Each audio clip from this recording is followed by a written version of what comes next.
Untoward danger as you run away from it. Law enforcement officers are a critical part of our community, but their mental health has long been in peril. An O'Fallon, Missouri officer is actively working to change that, and tonight our Caroline Hecker explains how. Police officers are more likely to kill themselves than be killed in the line of duty. That's according to BlueHelp.org, an organization that works to reduce mental health stigma within law enforcement. Connecting with an officer in the immediate aftermath of a traumatic incident is key. And for Matt Furkovic, it took his own trauma to expose that very void. For the last 13 years, Matt Furkovic has worked for the O'Fallon Police Department, now accompanied by K9 Loki. A little tail wag again. The job has exposed him to traffic stops. Do you have an ID or anything with you? High-risk search warrants with the feds, and everything in between. You know, my career's filled with death, pretty much. You know, you go to suicides and car accidents and all of those other things. And through that times when you start to realize, man, maybe this job is starting to have like a pretty profound effect on who I am as a person. Like in 2022, when Matt responded to a call about an armed man threatening to kill his parents, police, and himself. After barricading himself inside the house, police say the man came outside with the gun, refusing to drop it, and shooting at officers. Furkovic and other officers fired, killing the man. He called me and said he had been in an officer-involved shooting. And I was just, you know, my mind goes to the worst things, and like the climate with the public and the media and stuff and law enforcement, it was just like, what is our life going to look like now? The next several hours, Matt says, were agonizing, filled with attorneys and an internal investigation. I got into law enforcement to be the good guy. You know, I wanted to be the thing that stood between the bad guys and the general public. And you go from being a police officer to sitting in an interview room and getting interrogated like you're the bad guy. But perhaps the worst part, he says, was the unknown. Officers are routinely placed on leave pending an investigation into a shooting. That isolation, Matt says, morphed into a debilitating anxiety. One night I woke up and I was covered in hives. And that anxiety started to lead to depression and some other things. The St. Charles County prosecuting attorney found the shooting justified. What's going on? And Matt returned to work. I stopped you because your plates are expired. But as months went by, he and his wife Katie continued to process their experience. Nobody prepares you for this. Nobody talks about this part of it, like what happens when you do your job and you make it.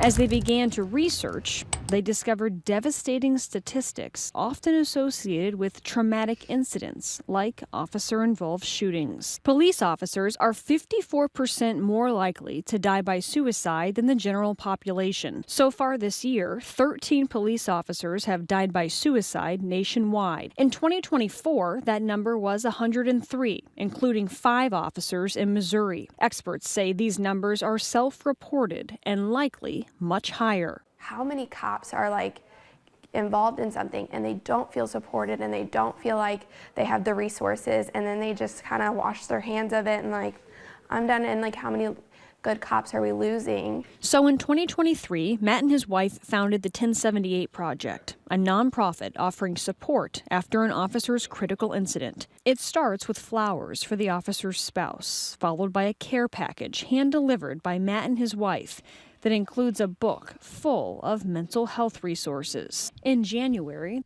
the 1078 Project treated several officers from across Missouri to a weekend retreat in Wright City. This weekend away included geese and deer hunting, and a chance to connect with others who have gone through similar trauma. Greg Beninati was one of the first officers helped by the 1078 Project. This is me taking point. In 2023, the former Lincoln County Sheriff's deputy was dispatched to a disturbance. I just knew in my gut that something wasn't right. I told dispatch on the radio, this is a setup. Somebody keep an eye on windows. Using a squad car as cover, this body camera video shows Beninati and several other deputies making their way closer to a man's cars and burning home. As we kept crossing, that's when we see the pole barn next to the house. As they get closer, Deputy Beninati takes the lead. We're gonna go right. You guys are gonna button hook left. There's no crossfire. As officers approach the pole barn, gunfire erupts. Beninati's body camera falls off and a barrage of gunfire continues. He shoots with his shotgun, hitting my partner all down the left side of his body. And then from that moment, I just shot as much as I could in his direction. The officers retreat, taking cover. That's when Deputy Beninati's partner realizes he's been hit. It's low, below the elbow. Deputies later discovered the suspect dead inside the barn, a shotgun laying nearby. They were placed on leave while the shooting was investigated. I started having a guilt trip, like, did I make the right calls for Wagner to get shot? Like, did we do everything? Could I have done this? Could I have done that? And you definitely play a what-if game constantly. Beninati says anxiety began building as the investigation was handed off to the Highway Patrol. You see, a report that says homicide, criminal, and it's talking about you. Like, you're like, geez, I was a police officer. Like, this guy shot at us, but I'm getting investigated for something in a criminal matter. So, yeah, it's very taxing. That's when the 1078 Project stepped in, offering his family resources and a listening ear. So you're talking to somebody who knows what you're feeling, who's been down that road already, and it just helps you cope with everything. Beninati and the other deputies were cleared and the shooting found justified. His partner survived his injuries. A year and a half later, he's still feeling the impact of 1078. He has single-handedly put a ripple in the thought of mental health not being a thing in law enforcement. I think he's literally shown people that it's okay to get help. I mean, take a shooting out of it, just the stuff that officers see on a daily shift. Years and years and years of that is overload. That effort extending well beyond St. Louis. Do you remember your first hot call? The 1078 Project podcast features interviews with law enforcement from across the country as Officer Furkovic aims to highlight their stories and struggles, one voice at a time. If the younger guys in our community, in the law enforcement community, are willing to be honest and vulnerable and open about the way that they feel and about the effects of the job, the next generation of law enforcement will be leaps and bounds ahead. As the 1078 Project continues to grow, it's in constant need of support.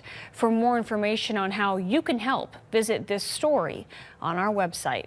Caroline Hecker, First Alert 4. And Annette Jansen, a St. Charles County counselor who actually specializes in first responders, says PTSD doesn't set in right after an incident. Instead, she says there's around a 30-day gap. And by stepping in within the first 48 hours of an incident, she says the 1078 Project decreases the likelihood of an officer developing PTSD.